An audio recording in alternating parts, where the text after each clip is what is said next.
देखिए, हम इस श्रावस्ती जनपद में मुझे समाजवादी पार्टी की तरफ से एसआईआर का प्रभारी बनाया गया है। मैं पिछले दिनों भिनगा मुख्यालय पर मैंने मीटिंग ली थी और बराबर में संपर्क में था। आज हम श्रावस्ती जनपद के श्रावस्ती विधानसभा के इकौना ब्लॉक में हम प्राथमिक विद्यालय कंजड़ावा में मौजूद हैं, जहां पर बूथ संख्या 391, 392 के बेलोज भी हैं। इनसे हमने प्रगति ली है।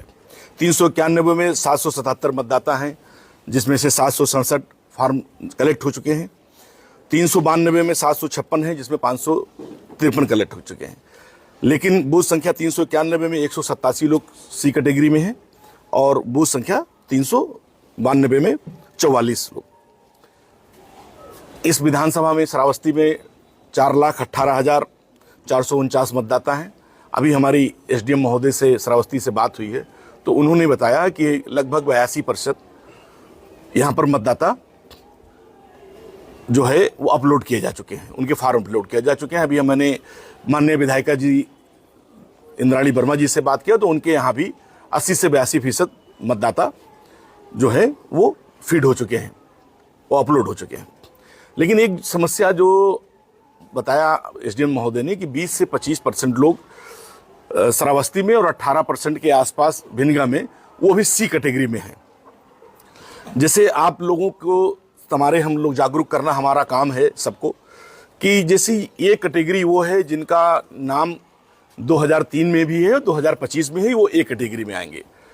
ऐसे लोग जिनका नाम 2025 में है, 2003 में नहीं है, लेकिन उनके पेरेंट्स का है, उनके माँ, उनके बाप, दादा, बाबा का नाम है, तो वो बी कैटेगरी में चले जाएंगे। सी कैटेगरी में ऐसे लोग आएंगे जिनका नाम 2025 में तो है, लेकिन वो नाम पीछे उनको नहीं मिल पा रहा है या कोई नाम उनका किसी वोटर लिस्ट में आगे पीछे नहीं है। मेरे हिसाब से सी कैटेगरी में 2% से ज़्यादा लोग, 1% से ज़्यादा लोग नहीं हो सकते। मैक्सिमम 98% लोग ऐसे हैं जो खुद से मतदाता हैं या उनके माता पिता से पूर्व से ही मतदाता रहे हैं। एसआईआर जो लाया गया ये बहुत जल्दबाजी में लाया गया। एक तो बेलोज को ठीक से ट्रेनिंग नहीं मिली, दूसरी चीज है समय कम मिला। तो जब बेलोज के ऊपर दबाव बना कि भाई जल्दी से फॉर्म जमा करके लक्ष्य बताइए, तो बेलोज जानकारी और ना जानकारी के चक्कर में ज्यादातर 3 नंबर के कॉलम में उन्होंने फॉर्म जमा कर दिया, इसलिए कि पहले नंबर और 2 नंबर ए और बी में साइट स्लो चल रही थी, उसमें सर्वर स्लो चल रहे थे, तो इसलिए वो देर से उठा रहा था। सी में कोई रिकॉर्ड, उसमें दोनों में रिकॉर्ड देना होता है। ए बी भरेंगे तो उसमें आपको भाग संख्या, क्रम संख्या डालना होता है, नाम डालना। सी में कुछ नहीं डालना होता, फॉर्म की स्कैन किया, फौरन हो गया। तो कुछ तमाम बेलोज ने जाने अनजाने में सी में भर दिया। हमारी अभी एसडीएम साहब से भी बात हुई है तो उन्होंने ये कहा है कि री वेरीफाई का ऑप्शन आया हुआ है। हमने कल से हम इस बात को कह रहे हैं, वीडियोज बना के कह रहे हैं कि सभी जो लोग जिन लोगों ने फॉर्म जमा कर दिया वो सोए ना सुकून से, वो ये चेक कर लें जाकर के बेलो के पास कि आपका ये कॉलम में है, बी कॉलम में, सी में है। अगर आपका सी में है तो अभी फिर से संशोधन का टाइम आ गया है। आप जाकर के बेलो से मिल करके रिकरेक्शन करा करके री वेरीफाई का ऑप्शन आ गया है, उसे संशोधित करा लीजिए।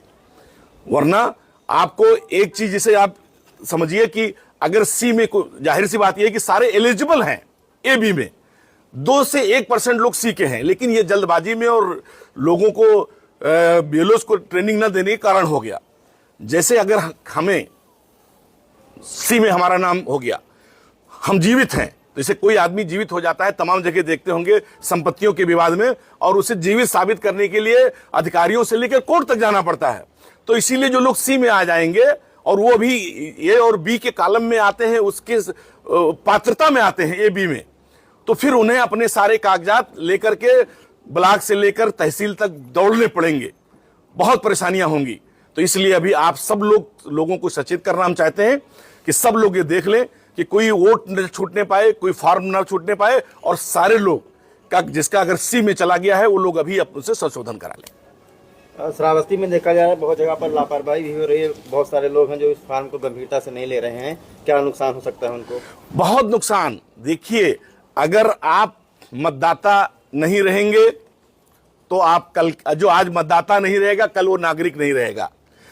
जब मतदाता से नाम हटेगा तो जो राशन मिलता है वो मिलना बंद हो जाएगा, जो आपको प्रधानमंत्री आवास मिलता है बंद हो जाएगा, किसान सम्मान निधि बंद हो जाएगा, पेंशन मिलना बंद हो जाएगा, जो भी भारत सरकार उत्तर प्रदेश सरकार की जो भी सुविधाएं मिलती हैं बंद हो जाएंगी।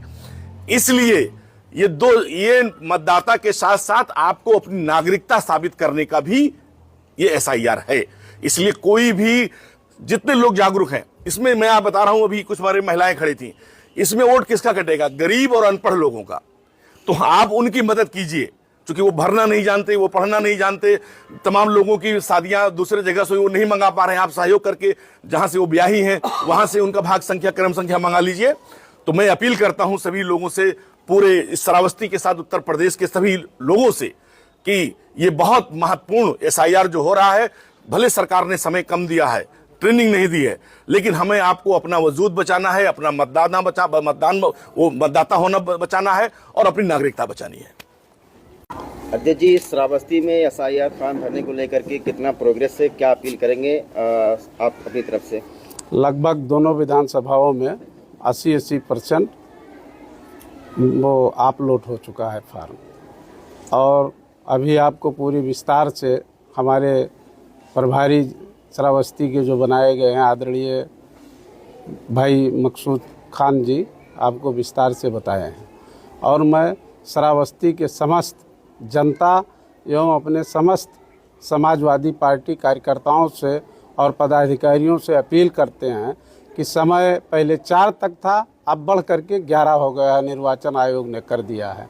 इसलिए सभी सम्मानित कार्यकर्ताओं एवं पदाधिकारी एवं आम जनता से अपील करता हूं कि आप लोग SIR में बढ़ चढ़ करके हिस्सेदारी कर लीजिए, 100% करवा दीजिए, अन्यथा आप उस भागीदारी हिस्सेदारी की नहीं रह जाएंगे। जब आपका SIR में नाम नहीं रहेगा, वोटर लिस्ट में नाम नहीं रहेगा, तो आपको जैसे सरकारी अनुदान, सरकारी आवास या आप भारत के नागरिक नहीं रह जाएंगे। इसलिए 100% जरूरी है। आप लोगों से यही हमारा अपील और निवेदन है।